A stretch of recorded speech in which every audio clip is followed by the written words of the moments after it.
Hello बच्चों, let's read the question. Out of white phosphorus and red phosphorus which one is more reactive and why. हमें question में पूछा जा रहा है कि एक व्हाइट फॉस्फोरस है, एक रेड फॉस्फोरस है, दोनों में से कौन ज्यादा रिएक्टिव है और क्यों। तो देखो, फर्स्ट की कॉन्सेप्ट क्या है इस क्वेश्चन का। देखो, हमें ये पता होना जरूरी है पहले कि ये दोनों में डिफरेंस क्या है। देखो, ये दोनों है फॉस्फोरस ही, लेकिन डिफरेंस कहाँ है? इनकी प्रॉपर्टीज में। जैसे कि जो व्हाइट फॉस्फोरस हमारा होता है वो सॉफ्ट होता है, ठीक है। उसके बाद पॉइजनस होता है, ठीक है। उसके बाद इसमें और क्या प्रॉपर्टीज होती हैं? ये कंबशन एयर में जैसे ही आता है जल जाता है, ऐसे बहुत सारी। और इनके स्ट्रक्चर में फर्क होता है। स्ट्रक्चर में क्या फर्क होता है कि ये एक P4 का टेट्राहेड्रल शेप में एग्जिस्ट करता है। P4 एक सिंगल यूनिट, मतलब एक सिंगल यूनिट एग्जिस्ट कर जाता है इसका। लेकिन जहां हमारा रेड फॉस्फोरस आ जाता है, रेड फॉस्फोरस में क्या होता है?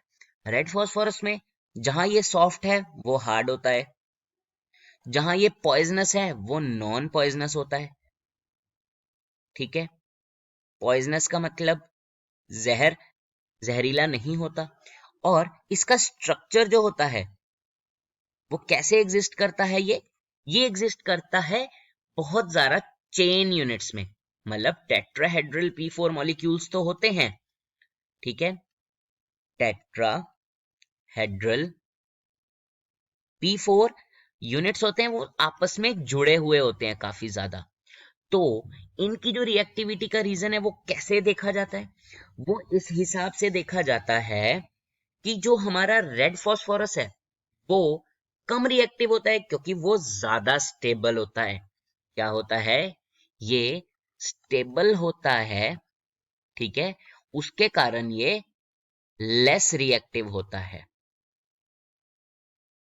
और जो हमारा व्हाइट फॉस्फोरस है वो इसके बिल्कुल उल्टा हो गया। क्यों? क्योंकि उसमें क्या होता है हमारे पास? वो हमारा लेस स्टेबल होता है।